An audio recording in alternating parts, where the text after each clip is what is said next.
Greetings, members one and all of the Salivation Nation. How are spot prices determined? Let's explore.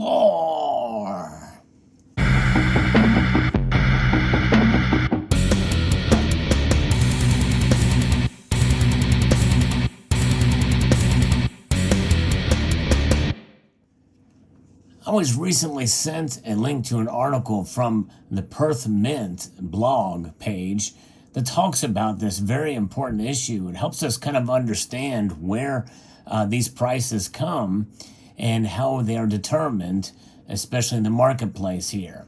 So because it was from the Perth Mint blog sent to me by Donald in New Mexico, I'm showing you some Perth Mint gold and silver products here. Very, very interesting indeed. So this is going to be hopefully an educational experience for us here about how these prices are determined. The article says here it's important that all investors understand how the value of their holdings is established. Most commonly, a marketplace trading hinges on what is known as the spot price. The spot price is the current price in the marketplace at which a given asset, such as a security or a commodity, can be traded. Most of us just think about gold and silver and platinum and palladium, but really it's pretty much any kind of security or commodity. Spot prices are specific to both time and place. In today's global economy, the spot price of most assets tends to be reasonably uniform worldwide when accounting for exchange rates. There are two key markets in which prices of gold and silver are determined. We discuss these below and explore what a fair price means for bullion traders in their pursuit of the best return for the metal. The first one is over-the-counter, or OTC. That market consists of traders dealing with other traders on a one-on-one basis. It operates much like the internet. It is a network of traders independently dealing with each other over 24 hours a day. OTC is generally meant to refer to professional corporate entities trading 400-ounce gold bars and 1,000-ounce silver bars. Those are called good delivery bars, usually for settlement in London. However, when you buy a coin from a bullion dealer, you are also doing an OTC deal, an over-the-counter deal. This type of trading is done on the telephone or via dealers' proprietary trading platform software. Just like your transaction with a coin dealer, the amount dealt and the spot price agreed is not public. This means that it is often hard to pin down the OTC spot price given the opaque nature of the market. Considering this, precious metals dealers commonly use a service like Reuters or Bloomberg as an indicator of where spot price is. Very interesting indeed. And this is probably why there's probably been some charges of manipulation going on, because that part is not transparent. The spot price is updated by the bullion desk of the big banks and is, in effect, a bulletin board or forum where these banks can publish their prices. However, unlike a stock market, it is not a commitment to deal at those prices, but generally one can. In comparison, the price on a public exchange, such as a futures exchange, is much easier to determine. In fact, we saw some of these bullion dealers quoting futures prices. And that leaves us to the second, which is futures exchanges. Futures markets in public, regulated exchanges, the price for delivery of gold and silver at various dates into the future is traded. The largest and most influential market is the U.S. COMEX market.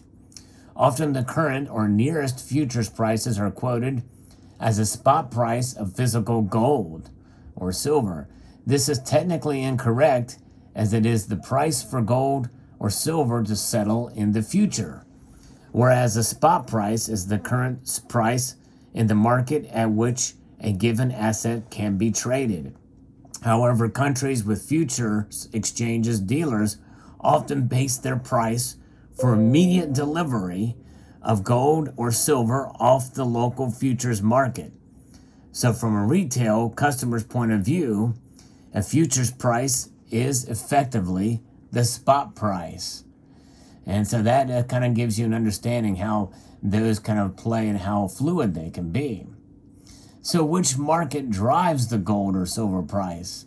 It's important to note that futures and spot prices are related to each other.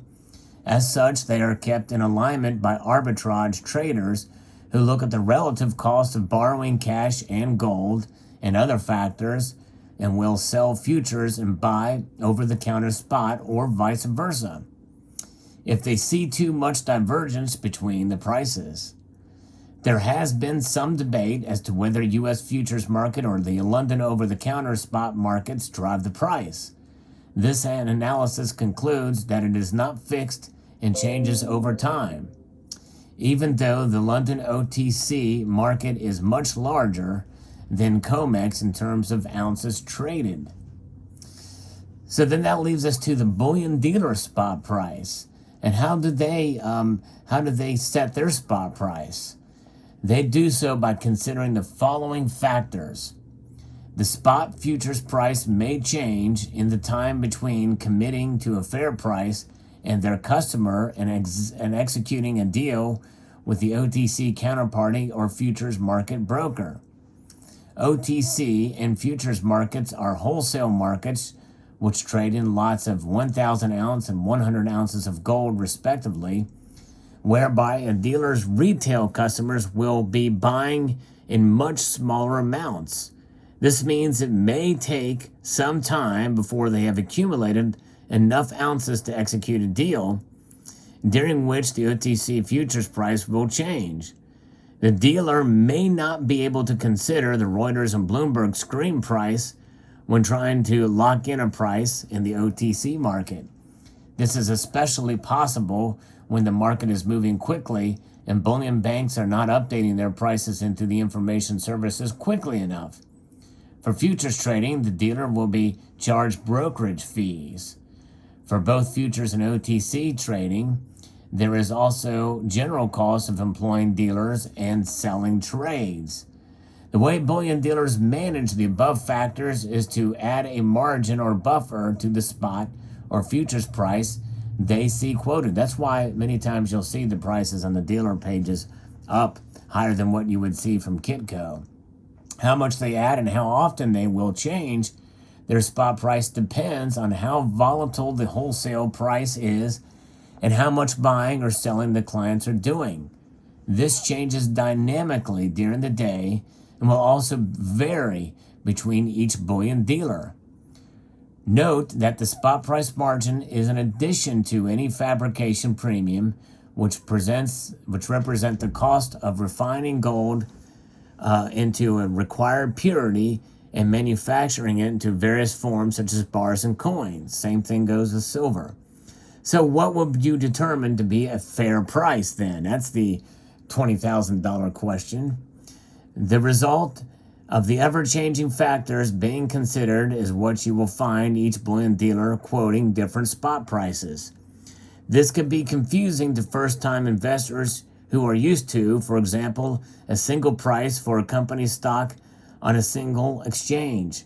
It often leads to questions about whether they are being quoted a fair price. The only way to know if you're getting a fair price is to do what bullion dealers themselves must do, which is to shop around and see who is offering the best price at that time and take it. That's really the bottom line. That's part of what the free market's about. So in doing so, you become a part of the huge, opaque precious metals network of OTC traders. That's us. We are part of it. And some of us, in fact, we've seen it in this community and others, we actually sell.